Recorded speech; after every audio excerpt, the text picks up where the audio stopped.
Hey Health Seekers, it's Kate Shamarani here, natural nurse in a toxic world. And as of the 27th of April 2020, the laws have changed in the UK with regards to consent and whether you can be forced to have mandatory treatment under the Public Health Control of Infectious Disease Act of 1984.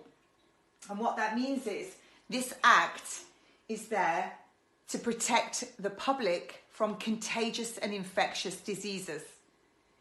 Now, what's come into play when that came in, and all the rules were changed on April 27th, 2020, there's no more confidentiality. So normally when you went and spoke to your health practitioner about anything, that was in confidence, it couldn't be repeated. Well, that's gone. So when you tell them what you've got, or if you've got anything, they can tell everybody now. So your confidentiality is gone.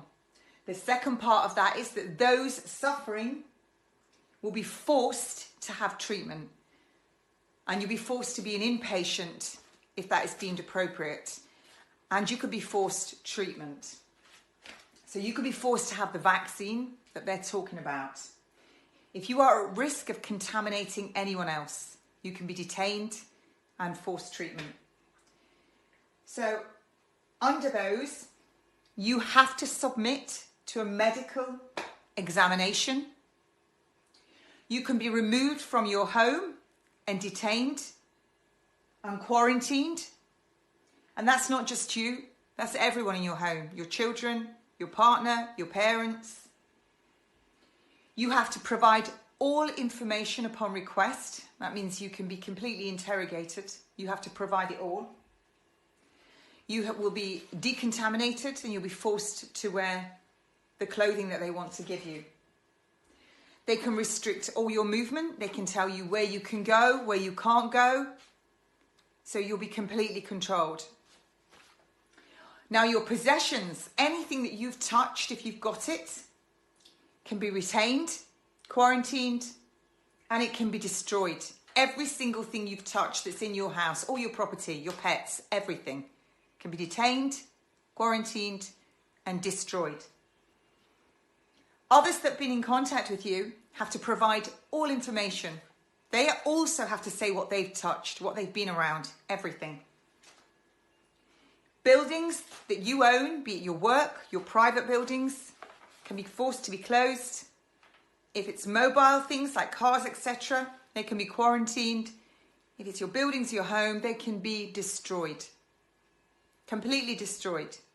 So that is, if you're contaminated, every single thing that you own, all your possessions, your furniture, your clothing, everything that's in your home, everything you've touched, your building will be destroyed.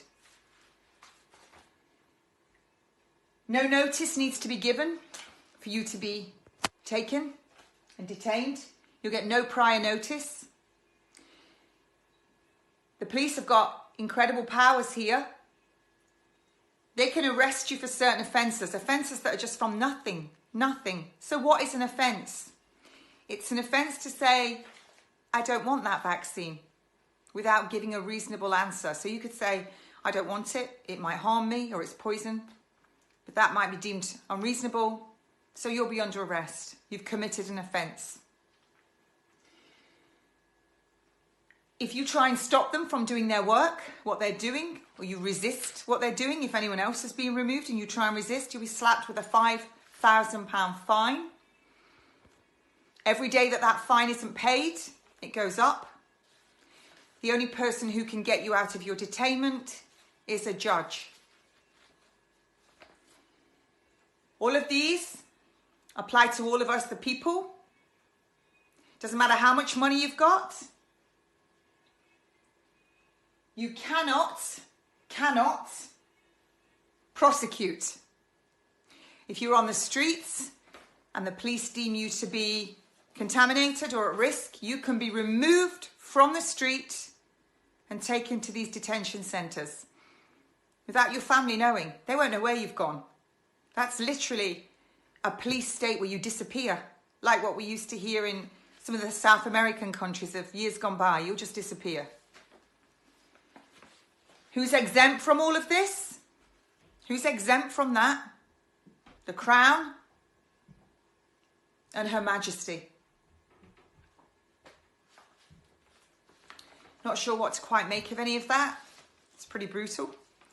They used this for TB, I believe. One has to ask. You know, I've talked all about this pandemic, scandemic, a virus that was genetically modified in a lab. Was it added to vaccines? The mandatory vaccines in Wuhan, December 2019. Was it added to the flu vaccines that were given here? But what makes people sick? We've talked about it often. Can't say it on here because this will get removed. So when that gets ranked up, are we going to see people having all these symptoms? The pulmonary edema, all the symptoms of altitude sickness that match the symptoms of this virus. And then everyone can be detained. You've got to wonder why they have all the FEMA camps that they've had ready in America for years, ready. While they're getting football stadiums ready here. What are they for? Are they detainment centres? Are we all going to get put there and detained? Why are they getting all these Nightingale hospitals ready for? All of the laws have been changed. So there you have it. Looks like we're really moving into possibly the New World Order and a controlled depopulation. So, I don't know what to say really. There are some people now that are getting petitions signed because this is indefinite, this law. It's indefinite. All the laws have changed in Parliament. They're draconian. So I'll catch you later. I'm going to post this everywhere. I'm going to do it live as well. Have a good day.